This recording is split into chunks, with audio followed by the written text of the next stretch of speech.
জি, ধন্যবাদ। আমরা আরেকটি বিষয় একটু জানতে চাই যে আপনি ইতিমধ্যেই বলেছেন যে জামাত ইসলামী এবং ইসলামী আন্দোলন সহ অনেকেই ঐক্যবদ্ধ হচ্ছেন।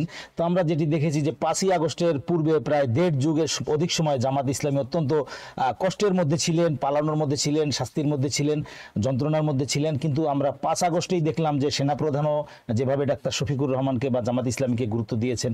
তো আমরা দেখেছি যে ৫ আগস্টের পূর্বে প্রায় দেড় যুগ সময় ধরে জামাত ইসলামী অত্যন্ত কষ্টের মধ্যে দিনাতিপাত করেছে, পালানোর মধ্যে ছিল, যন্ত্রণার মধ্যে ছিল, মামলার মধ্যে ছিল। কিন্তু ৫ আগস্টের পরেই আমরা দেখলাম যে সেনাপ্রধান থেকে শুরু করে ডাক্তার শফিকুর রহমানকে তিনি হঠাৎ করে আবিষ্কার করলেন একবারে, মানে প্রথমেই তার নামটি এসেছে এবং তারপরে দেখলাম যে তারা খুবই সক্রিয় এবং আলোচনা হচ্ছে যে জামাত ইসলামী ক্ষমতায় গেলে তারা কিভাবে দেশ চালাবে, কি করবে। তো এই যে আলোচনাটা বা মানুষের মধ্যেও এই ধরনের একটা প্রতিক্রিয়া দেখা যাচ্ছে।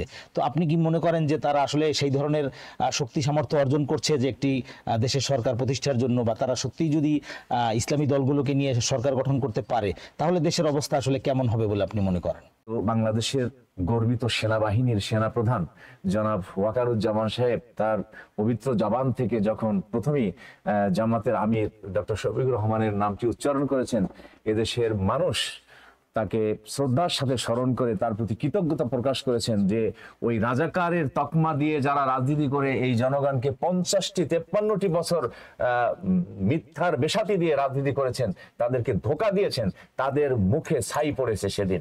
তারা সেদিন তাদের অন্তর জ্বালায় তারা দগ্ধ হয়েছেন। সুতরাং এই কাজটি করার জন্য ওয়াকারুজ্জামান সাহেবকে আমি মনে করি বাংলাদেশ জামাত ইসলামীর পক্ষ থেকে আরো একবার তাকে স্বাগত বা ধন্যবাদ জানানো উচিত। আমি কৃতজ্ঞতা জানাচ্ছি তাকে তার সাহসী এই বক্তব্যটা দেওয়ার জন্য।